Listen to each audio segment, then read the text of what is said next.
Top of the morning, everybody. Hope all is well. I'm out here on this route doing this Frito Lay or the early. And I had something on my mind. I was going to talk about it in one of my regular YouTube videos, but I decided I was going to take this subject, probably expound on it again, but take this subject and address it this morning. And that is, how is it that the government is ostracizing, religion from, government places of operations, the court system, the school? You can't pray. They take the name of or the word God out of the system, so forth and so on. Yet, the government is behind these holidays that the people are allowed to celebrate, and government workers get off, the bankers get off, and I'm looking at this, I'm saying, what type of hypocrisy is this? Is it just because it's beneficial, financial wise, it's an economical surge during these times of, because these days that the ones that really bring in a lot of money is surrounded by what we identify as Christian holidays, Easter, Christmas, even Thanksgiving. The Pilgrims, they were seeking religious freedom and relief from England.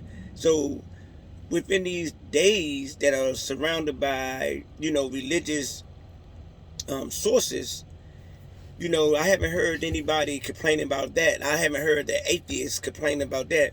Is it because you get a day off? You're going to get a day off and say, you know what, I want to infringe on other people's belief system, in other areas. And it's okay when it's beneficial to, what I want, in a sense. That's what I'm saying, that, the government and these atheists and these anti-religious people, my thing is that we have situations out here that's protecting transgenders, homosexuals, and other behavior choices. And then on the other hand, we say, you know what? We're going to disagree with your spiritual choices or your religious choices to a degree where as though we're going to put you out. We're going to separate this government and state, government and religious, or state and religious type of thing on these bases. But we're going to embrace these other things that, in certain teachings, they say, what, these things are not, beneficial for the development of society, culture, or humanity itself. But because we do as we will, under the will of a system that's gone rogue, is okay today. And then we got these people that has certain preferences in life that are so hypocritical.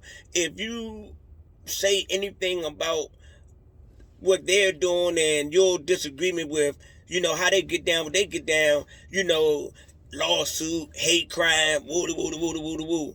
But on the other hand, they're saying, hey, you got to ride with us, but we don't got to ride with you. And what you're doing is infringing on our belief system. So I'm like, man, are y'all stupid? See what I'm saying? Or do the government, or do the people that think that is promoting these ideas think that people that got a brain to think is, slow or something? I'm just saying, it's just a point of view, and it's something that we should take into consideration. I want to expound on this situation real quick about the Asians.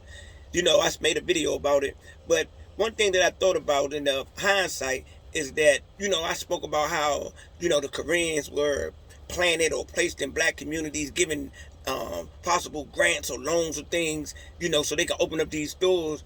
But one thing, y'all got to think about this.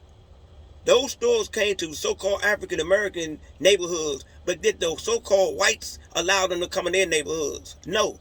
You know what would have happened if they would have went in there?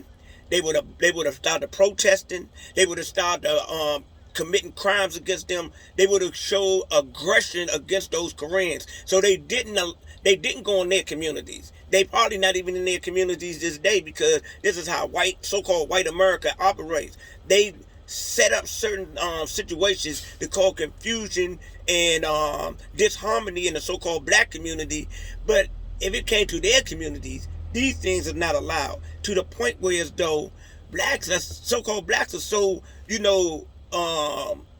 humble in a sense. In certain instances, we don't say the white kids can't come to our school, the Asian kids can't come to school with us, or any kids can't come to our school. Yeah, some kids might pick on them or whatever, but the black parents ain't gonna be out there picketing about, oh no, we don't want no white kids in our school. We gonna, using the vicinities, towards children. And this was what so-called white America has done, have been aggressive, barbaric, white supremacists, white nationalists, and their approach to other people seeking liberties and a happiness and, the things that is so-called a part of the American dream. But we know in certain instances it's only an illusion and it's a nightmare. Ladies and gentlemen, this is another message from the streets. Thank you for taking the time to listen. Have a blessed day on purpose, with purpose. Peace, love, and grace to all mankind, all humanity. Man, we are one, even though you don't want to believe it. The teachers say, if their arms say, man, I don't want to be a part of the body, or their legs say, I don't want to be a part of it, they got different functions, but it's a part of one. If the eyes say, I don't want to be a part of the head, I want to be, something else, I want to be separated from the head. That's ludicrous, and that's the ludicrousness of people that want to separate themselves from other people in a sense where as though, claiming superiority.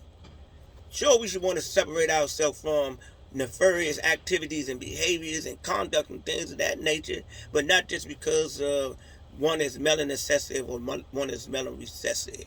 Thanks again for listening. Have a great day. Enjoy the week. Supposed to be nice out here in Washington, D.C., Maryland, Virginia area. Yeah, and be safe. Peace.